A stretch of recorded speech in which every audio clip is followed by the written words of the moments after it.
June 30, 1988. Noong maitala ng tinaguriang The Fireman na si Pito Harencio ang kauna-unahang buzzer beater sa kanyang basketball career. Naganap ito habang nagtatapat noon ang mga kuponan ng Great Taste Instant Milk at ang pinakabagong kuponan sa liga na Pure Foods Hot Dogs. Naging makasaysayan din ito dahil hindi lamang sa endgame winning shot, kundi dahil ito rin po ang debut game ni Alvin Patrimonio.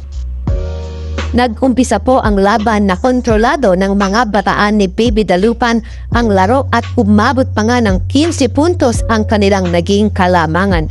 Ngunit unti-unti itong tinapyas ng mga hotdogs sa tulong ng kanilang depensa at super rookies na sina Alvin Patrimonio at Jojo Lastimosa.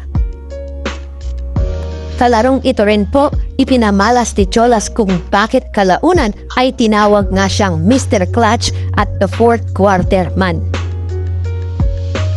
Sa mga huling minuto ng laban ay angat pa rin ang Coffee at Milk Makers 94-87. At dito na nga nag-umpisang mag-take over ang mga bagito na si Cholas at Alvin.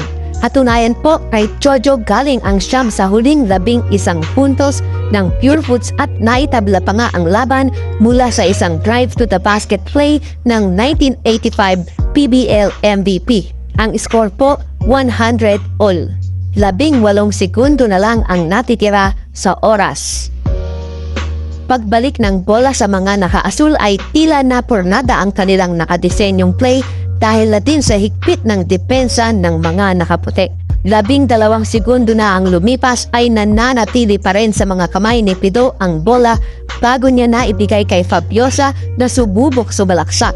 Nga lang ay napilitang ibalik sa labas ang bola.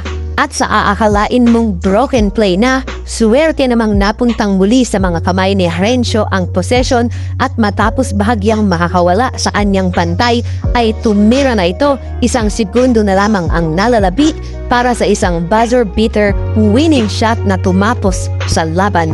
Hindi naman maganda mayaw ang kanyang koponan sa kalakal at noon nga ay itinuring ito na isa sa mga pinaka-hindi malilimutang tagpo ng 1988 PBA season. Kayo mga kabasketball, ano pa ang magagandang laro ang naaalala nyo noong taon na ito? I-comment nyo lamang sa baba at atin naman itong pag-uusapan. Maraming salamat po sa inyong panonood at hanggang sa muli. Fabiosa! Harencio, can't put it up! Yo! Yo! Yo!